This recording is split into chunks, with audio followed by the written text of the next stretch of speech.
Pessoal, hoje nesta meditação, nesse bate-papo aqui, eu queria falar um pouquinho sobre essas tragédias que têm acontecido e que têm, de uma forma direta ou indireta, afetado a todos nós. De maneira direta, aqueles que são envolvidos porque têm parentes que perderam sua vida ou têm um trauma, por exemplo, aqueles que estavam lá em Capitólio, em Minas Gerais, quando aquela parede de pedra caiu na água ali, e foi algo realmente dantesco, foi algo terrível. E a gente pergunta onde é que está Deus nessas tragédias.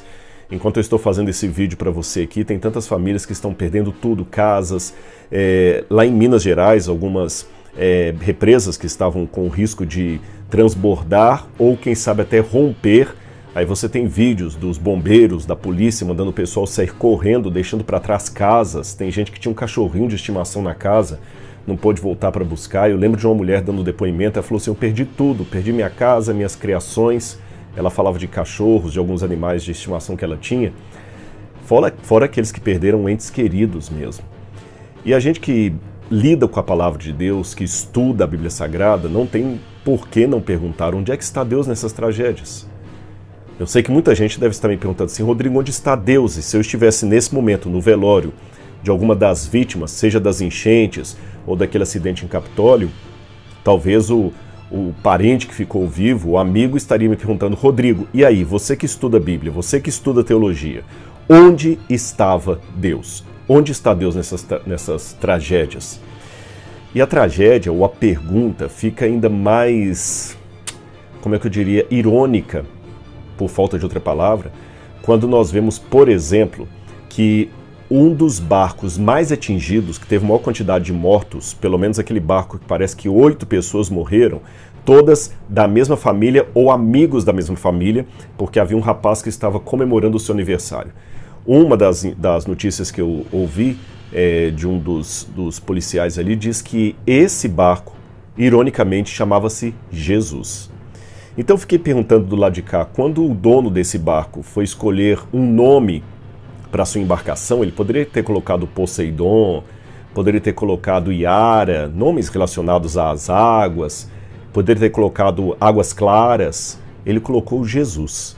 Então eu imagino que era uma pessoa de fé, que confiava de alguma forma que Jesus iria protegê-lo. Quem sabe ele não fez uma oração, sendo católico, um Padre Nosso, com uma Ave Maria, sendo um evangélico, uma oração qualquer.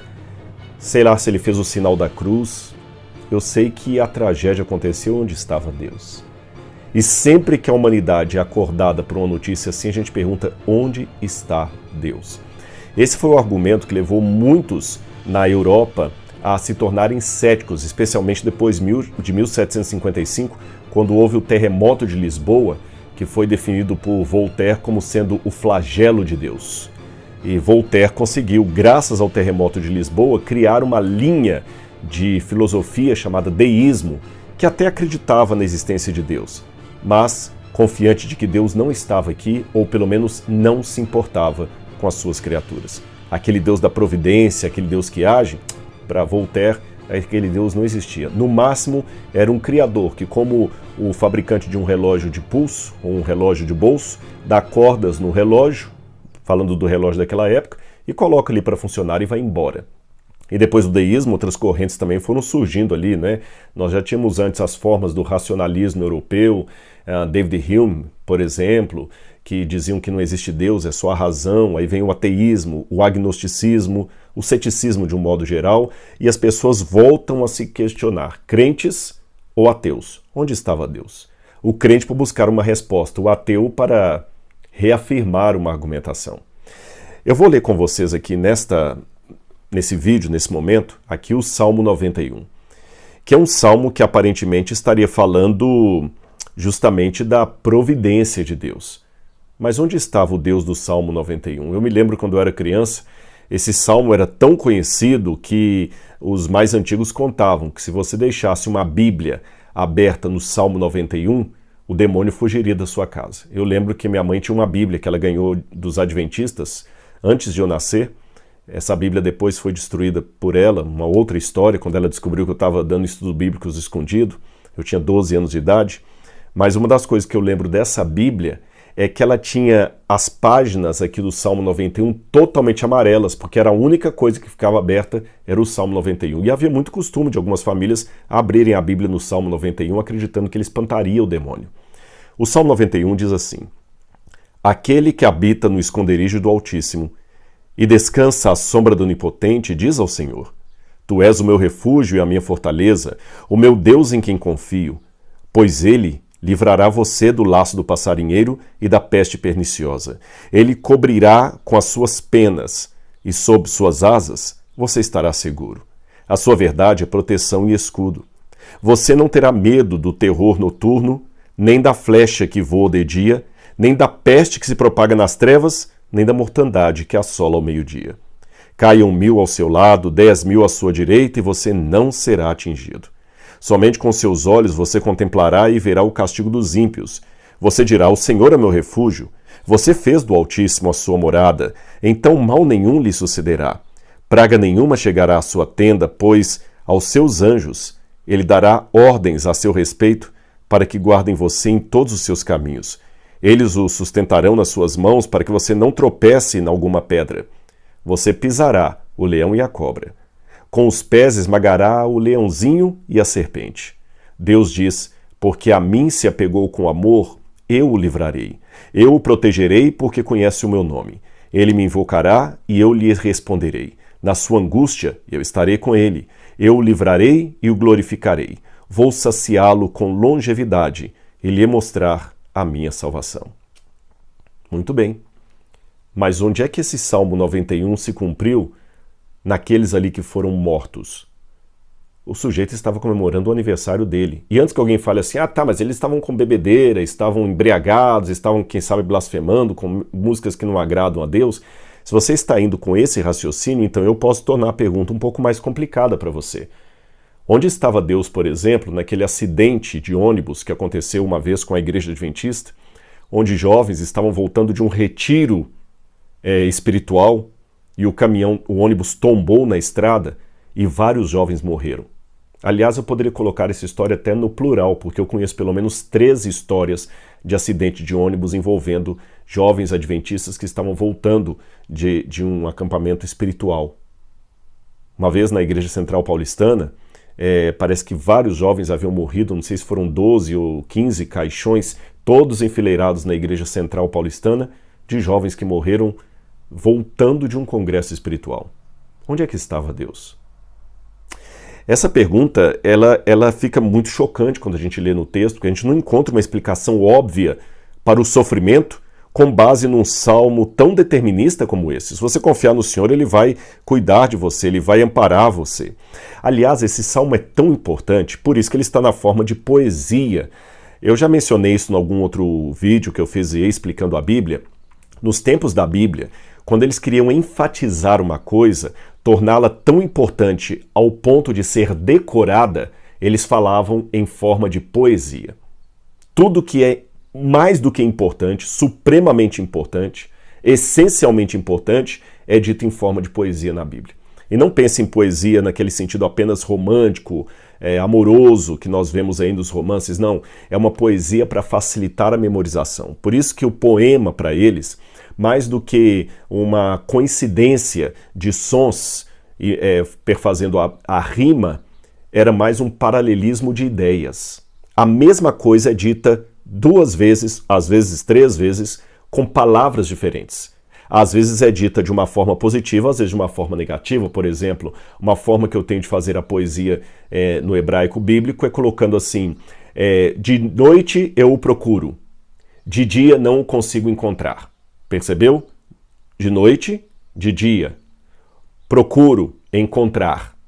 Então você vê o paralelismo de ideias. São chamadas ideias antitéticas aí, porque uma está dizendo uma coisa, outra, mas no conjunto literário elas se complementam. Ou, quem sabe, pode ser um paralelismo sintético. O primeiro foi antitético, esse é sintético. Eu digo a mesma coisa com palavras diferentes.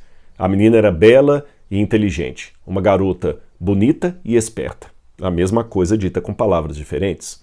No livro de Daniel, que eu estou preparando uma série para o programa Evidências, o livro de Daniel, quando fala no capítulo 7 sobre a terra, fala em prosa. Quando ele vai falar sobre o céu, começa a falar em poesia. Por isso que o Salmo 91 também está numa forma de poesia, quer ver o paralelismo? Aquele que habita no esconderijo do Altíssimo e descansa à sombra do Onipotente. Habita no esconderijo, descansa à sombra. Altíssimo, Onipotente. Viu a mesma coisa? Diz ao Senhor: Tu és o meu refúgio e minha fortaleza, meu Deus em quem eu confio. Pois ele livrará você do laço do passarinheiro e da peste perniciosa. Ele o cobrirá com suas penas. Sob suas asas você estará seguro. Cobrirá seguro. Penas, asas. Tá vendo como é que... Depois você lê com calma na sua Bíblia, você vai ver que tem sempre um paralelismo de ideias aqui no Salmo 91 e vários outros salmos da Bíblia. Agora, olhando isso com a cultura do Oriente Médio, fica mais forte ainda a imagem, porque, gente, enfrentando um calor como eu já enfrentei no Oriente, aliás, eu tenho 2 marcas aqui escuras na testa por excesso de sol sem protetor solar, que ficaram permanentes agora, a minha marca, né, de Israel. Você imagina um calor acima de 40 graus, uma sombra, uma coisa maravilhosa. Então, para quem vivia no deserto, dizer assim, olha, aquele que habita no esconderijo do Altíssimo, descansa à sombra do Onipotente, essa sombra é muito bem-vinda.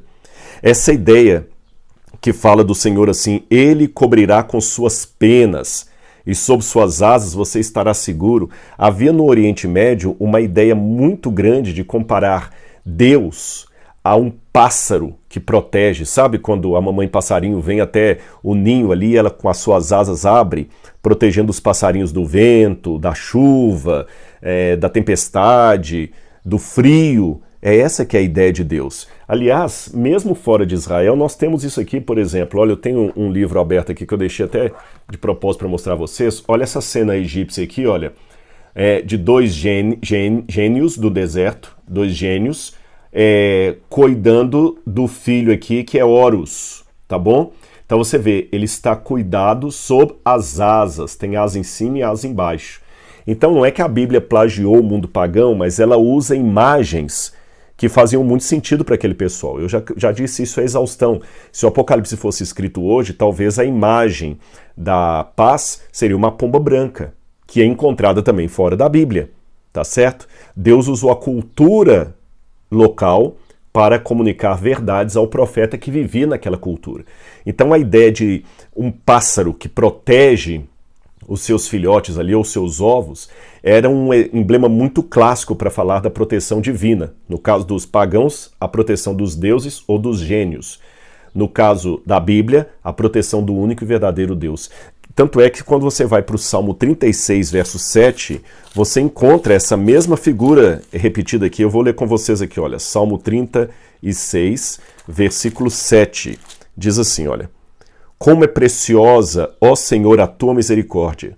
Por isso os filhos dos homens se acolhem à sombra de tuas asas. Quando diz também lá no Gênesis, no princípio criou Deus os céus e a terra porém era sem forma e vazia, havia trevas sobre a face do abismo e o Espírito de Deus pairava por sobre as águas. O verbo pairava ali no hebraico dá o sentido justamente de um pássaro que abre as suas asas e fica assim, olha, fazendo o movimento das águas pelo balanço que ele faz das asas. Por isso que no batismo de Jesus sai das águas e o Espírito de Deus, o Espírito Santo, aparece como uma pomba agitando as suas asas sobre Jesus. Cuidado, proteção. Agora, imagina também você no deserto sendo protegido contra a peste que se propaga nas trevas. Irmãos, viver num ambiente sem qualquer tipo de energia elétrica, num breu completo, o medo de um escorpião, o medo de uma cobra, de um ataque de um inimigo, então faz muito sentido quando diz assim, nem tenha medo da peste que propaga nas trevas, nem da mortandade que assola ao meio-dia. Trevas, meio-dia. Porque o Senhor dará ordens sobre você. Praga nenhuma chegará à tua tenda. Como é que você fala praga nenhuma chegará à tua tenda para alguém que foi vítima do Covid? Como é que a gente resolve isso? Bom, muitas pessoas, ao lerem isso aqui, acabam tendo uma ideia meio de um Deus assim que não deixa você sofrer nada. Que não deixa você sofrer nada. E se você está sofrendo, das duas uma. Ou é porque Deus não existe, falhou, ou porque você está em pecado.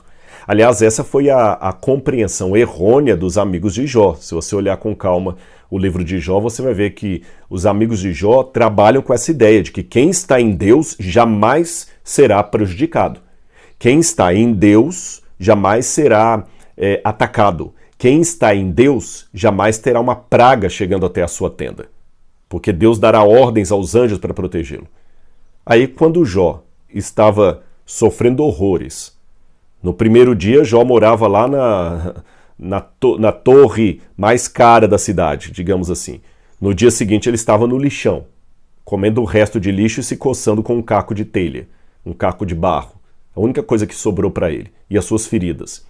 Então, a conclusão lógica é que Jó está em pecado. E eles passam o livro todo tentando convencer Jó: você está em pecado. Aliás, quem está fazendo o ano bíblico que eu sugeri, fazendo a Bíblia cronológica, está lendo agora o livro de Jó.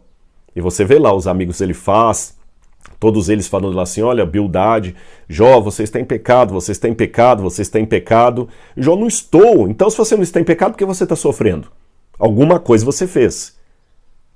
Porque, afinal de contas, o Salmo 91 não pode estar errado. É lógico que eu não estou falando que os amigos de Jó conheciam o Salmo 91, estou fazendo uma paródia da fala deles para os nossos dias. Aliás, não precisa ir muito longe, não. Há muitas pessoas dando hoje explicações a Alá, amigos de Jó, para justificar o sofrimento, livrando, de certa forma, qualquer imperfeição em Deus. Mas justificam de uma forma desumana, às vezes insensível. Por exemplo, num desses acidentes de ônibus que eu falei com vocês, que mataram vários jovens adventistas que voltavam de um retiro, eu tive a desdita de ouvir, com todo respeito, um crente sem noção, que tem muito sem noção na igreja, falando: mas eu ouvi dizer, sabe que negócio? Eu ouvi alguém que falou de, né? Deus que perdoe. Eu ouvi dizer que nas malas das meninas que morreram tinha preservativo e droga. Sabe? Que ridículo isso, você ouviu dizer, cuidado com o falso testemunho, você não estava lá, você não sabe. E mesmo assim, e quando morre um jovem que é consagrado na igreja e tudo mais, o que você diz? E o pior, e quando aparentemente Deus livra o que não está preparado? O que você diz? Por exemplo, o próprio Voltaire usava essa ironia para responder a cristãos conservadores no seu tempo, depois do terremoto de Lisboa, porque, ironia das ironias, não ficou nenhuma igreja em pé em Lisboa. Mas sabe qual foi o único bairro do centro de Lisboa que ficou preservado e não caiu nenhuma casa? A zona de Meretrício. Onde é que estava Deus que protegeu as prostitutas e o Meretrício e não protegeu a basílica dele, a igreja, onde, segundo a crença da época, o diabo nem passava na porta por medo dos anjos de Deus? E aí, o que a gente faz? Então nós temos que tomar cuidado com essas explicações de plástico. Mas ao mesmo tempo eu também não posso reputar que Deus estava errado. Quem estavam errados eram os amigos de Jó. O Salmo 91 não está errado, mas se não está errado, Rodrigo, como é que a gente entende esse cuidado de Deus? A primeira coisa que me chama a atenção aqui, meus queridos, é que no início o Salmo parece ser escrito para alguém que vive no deserto. Eu fiz uma breve menção disso no início, né? Quem está num calor de 40 graus, receber aquele que habita no esconderijo do Altíssimo, faz todo sentido. O deserto tem muitas pedras e quando você anda de noite ali no deserto, gente, às vezes faz muito vento, não dá para andar com uma lamparina que o vento apaga a lamparina. E é um breu. Eu lembro uma vez que eu dormi no deserto de Baiuda, lá no Sudão, e foi o mais lindo céu que eu já vi. A gente estava no meio do deserto, eu deitei na areia e olhei, mas só que quando eu olhava para o lado, eu não conseguia ver nenhuma folha de papel a meio metro do meu nariz, porque era um breu danado, muito escuro. Então, dentro desse ambiente, falar assim, que Deus protege você da peste que propaga nas trevas, porque eu estava correndo o risco ali, tinha muito escorpião do deserto. Alguns tipos de serpentes do deserto que podiam me atacar de noite ali. Eu fui dar conta disso depois. A ideia de pedras, né? Eles te sustentarão nas mãos para que não tropeces em alguma pedra, porque você vai andando no deserto sem água, você vai ficando cansado. Facilmente você tropeça em uma daquelas pedras e cai no chão duro e se machuca todo.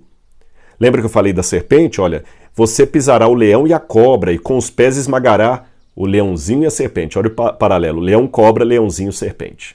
Mesmo aquela víbora pequenininha, eu lembro uma vez que eu estava com um grupo de arqueologia da Andrews, lá na Jordânia, em Petra, e eu estava sentado assim como uma cobra preta saiu do meio dos meus pés assim, e o camarada falou assim, fica quietinho, e ela passou assim, e se ela tivesse me picado naquele dia ali, eu teria morrido na hora, porque ela é uma das cobras mais venenosas que tem na região.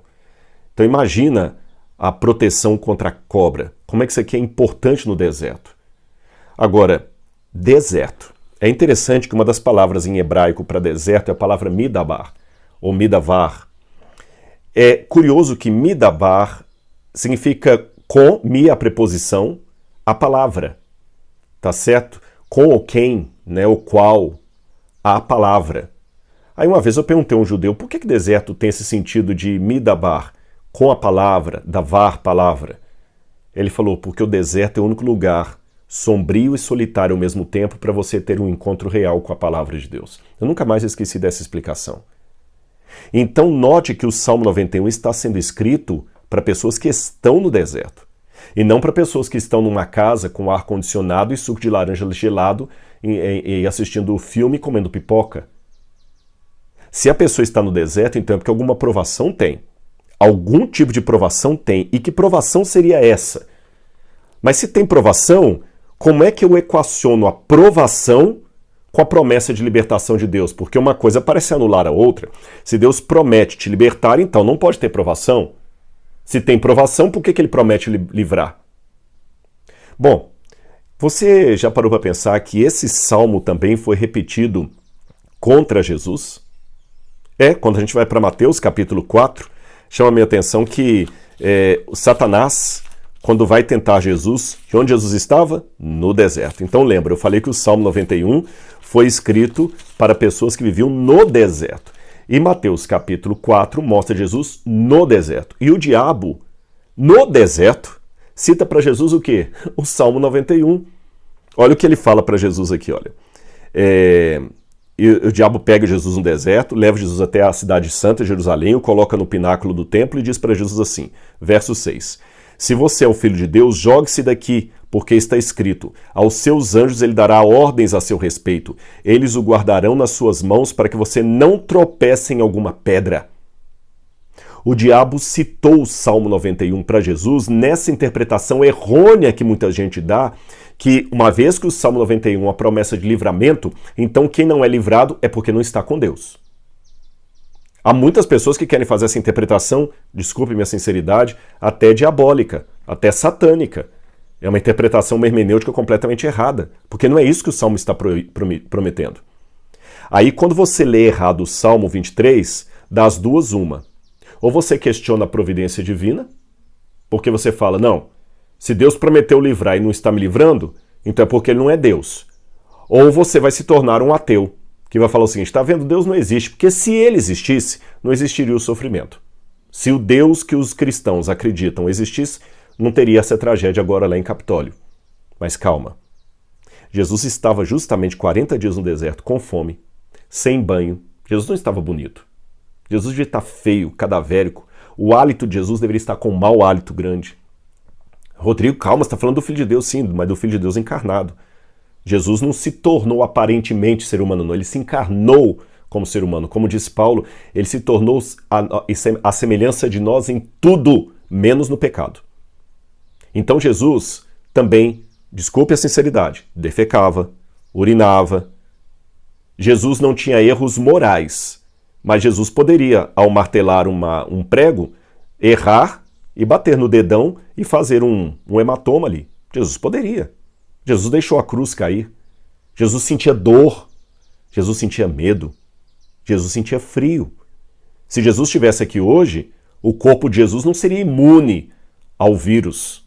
Pelo contrário, Jesus poderia se contaminar como qualquer outro, mesmo sendo filho de Deus. E naquele momento ali, ele não parecia ser alguém que o pai estava protegendo. Aí o diabo, mas tem alguma coisa errada com você, igual os amigos de Jó. Porque o Salmo 23 falou que o Salmo 91 falou que você seria protegido. Se você está com medo de pular, é porque você não acredita na promessa de Deus. Aí qual foi a resposta de Jesus a Satanás?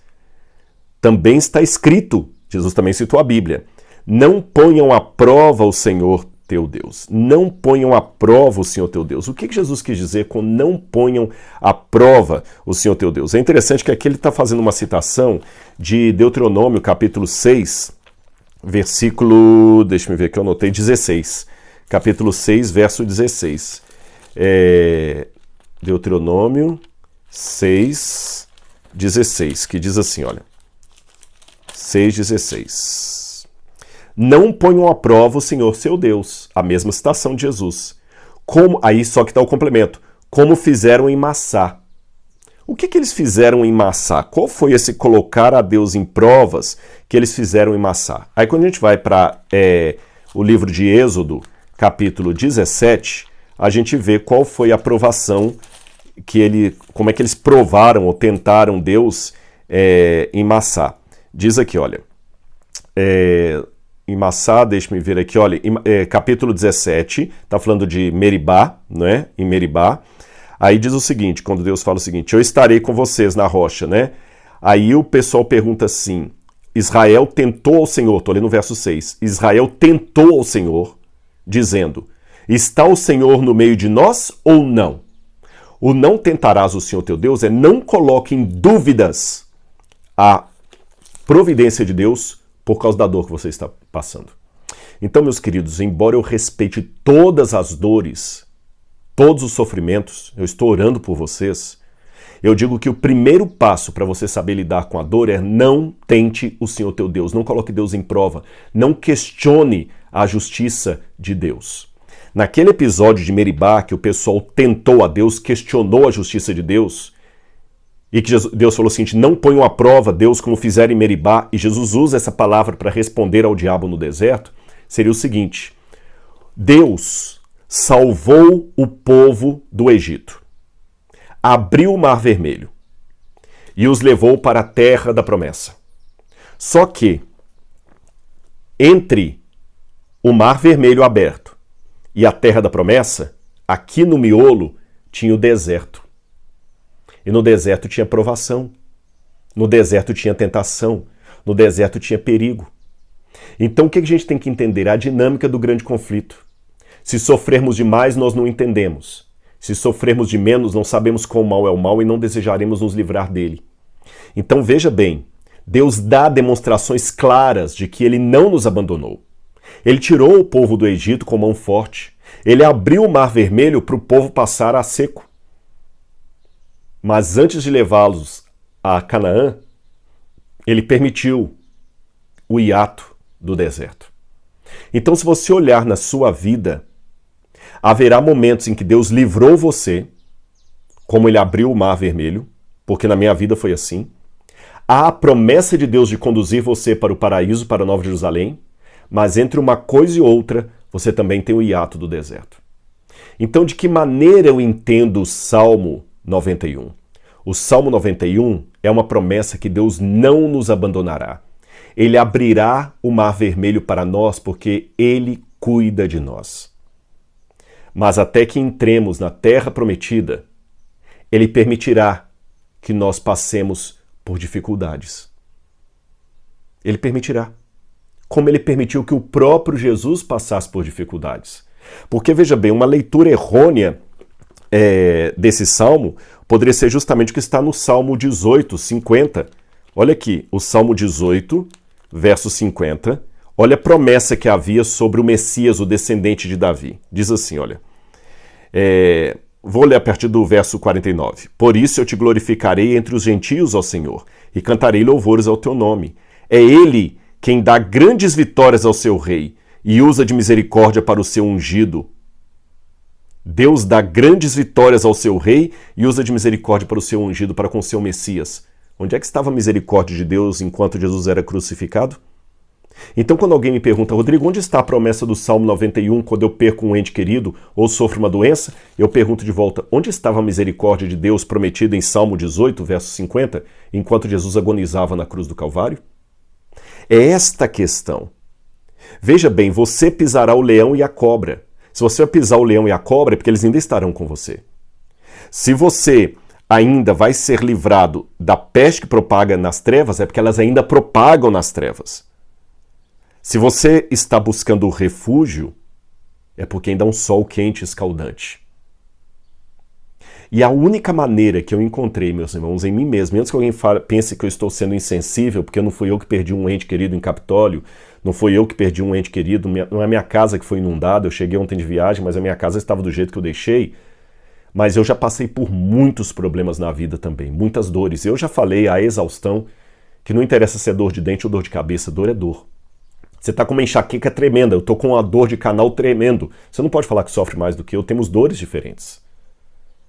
Mas uma coisa que eu notei, a única coisa que dá sentido à minha dor é se eu permito que Deus transforme a minha dor em algo de bom, para mim ou para o meu semelhante. Eu vou explicar isso para você. Eu já falei na internet da minha depressão e que eu quase acabei com a minha vida. E foi terrível. Para você chegar ao estado que eu cheguei, você tem que estar muito mal. Muito mal. Eu tive depressão severa. Depressão severa. Eu não queria ter passado por aquilo. Mas sem nenhum masoquismo, eu recebi tanto feedback de pessoas que falaram assim: Rodrigo, você não sabe como me ajudou o dia que você teve a coragem de contar em rede nacional, lá no podcast do Flow, o seu problema com a depressão. Gente, eu não estou falando de dezenas nem centenas, foram milhares, literalmente milhares de mensagens. Havia gente que estava tentando suicídio e desistiu do suicídio ao me ouvir contar minha história ali no Flow. Hoje, olhando para trás, sem nenhum masoquismo, sem nenhum prazer no meu próprio sofrimento, eu viro para Deus e falo: Senhor, se aquela depressão pela qual eu passei permitiu ajudar a Maria, que está me ouvindo hoje do outro lado, então agora eu vi sentido na minha dor. Perceberam? Porque Deus transformou a minha dor, uma dor que Deus também não queria que eu passasse por ela, Deus transformou a minha dor para o bem. Bem meu, porque eu me amadureci, e bem para o outro, que a partir do meu testemunho foi transformado. E se eu não tivesse passado pela depressão, talvez eu não teria outra coisa para contar no Flow, e talvez essas pessoas que foram alcançadas não seriam alcançadas, pelo menos não pelo meu depoimento. E eu me sinto privilegiado por ser usado por Deus para alcançar essas pessoas. Eu conheço muitas ONGs que foram formadas porque uma mãe perdeu um filho por uma doença e a partir daquela perda, aquela mãe decide com aquele pai fazer uma ONG para ajudar crianças que estão com a mesma doença que vitimou o filho dela. Eu conheço muitas pessoas que criaram associações, por exemplo, de cadeirantes depois que um filho ou ele mesmo teve um acidente automobilístico e ficou paraplégico numa cadeira de rodas, ou tetraplégico numa cama. A dor dele acabou beneficiando outros que hoje são abençoados pela associação que foi criada a partir da história deles. Por exemplo, Maria da Penha. Eu não vou falar em nada falando que ótimo que Maria da Penha passou pelo sofrimento que ela passou, de jeito nenhum. Mas a partir do momento que a dor pela qual a Maria da Penha passou se tornou uma lei para proteger as mulheres da agressão masculina, do feminicídio, eu digo que agora eu vejo um sentido no trauma da Maria da Penha. Então, mesmo a perda de um ente querido, mesmo a morte, vai ter sentido se for transformada num bem para o outro. Afinal de contas, eu digo que eu sou cristão, e eu sou cristão graças à morte de alguém na cruz do Calvário. Então, o que eu peço a Deus na minha vida, eu gostaria de não passar por novas provações, porque eu já sofri algumas que, sinceramente, deixaram sequelas até hoje. Mas você sabe que eu posso a qualquer momento receber uma notícia de uma tragédia como você aí. Então eu peço a Deus duas coisas. Nunca me permita duvidar da providência dele e que ele, de alguma forma, como um bom especialista em reciclagem, transforme a minha dor num bem, para mim ou para o meu semelhante. Afinal de contas, foi a tragédia da vida de José do Egito que salvou o Egito e vários povos cananitas da fome quando houve aquela seca prolongada de vários anos. Se não fosse José, pela traição dos irmãos, ir parar no Egito e da casa de Potifar ir para a prisão e da prisão para a frente de Faraó, o Egito não teria um governador da estirpe de José para salvá-los na época da seca, na época da fome. E o Egito, estando protegido na época da fome pela atuação de José, que foi parar ali por um sofrimento, por uma tragédia, o Egito também socorreu povos de Canaã. Então, faça comigo essa oração hoje. Senhor, está doendo. Eu não consigo entender por que eu estou sofrendo. Por que o Senhor não cumpriu 100% o Salmo 91. Mas transforma a minha dor numa bênção. Para mim ou para o meu semelhante. Faça uma reciclagem, Senhor. Porque ainda que eu não fique beneficiado, mas se a minha dor ajudar alguém, usa-a, Senhor. Porque entre a abertura do Mar Vermelho e Canaã existe o deserto. Entre o batismo no Jordão, em que ele ouviu a voz, Tu és o meu filho em quem me comprazo, e a ressurreição ao terceiro dia, houve os anos de ministério e o deserto sendo tentado pelo diabo e a cruz. Entre o batismo de Jesus e a ressurreição, houve o Calvário. Se foi assim com Cristo, por que teria que ser diferente comigo? Eu creio no Salmo 91. E creio que Deus é poderoso. Sabe por quê? Um dia, Ele me livrará para sempre da dor, do sofrimento, do laço do passarinheiro. Tudo isso será passado. E, de certa forma, o Salmo 91 vai ter um cumprimento literal. Eu só não sei ainda quando, mas em breve, de acordo com o Apocalipse, Deus enxugará dos olhos toda lágrima. E já não haverá mais morte, nem luto, nem pranto, nem dor. Console o seu irmão e a si mesmo com essas palavras. Que Deus abençoe você. Um abraço. Tchau, tchau.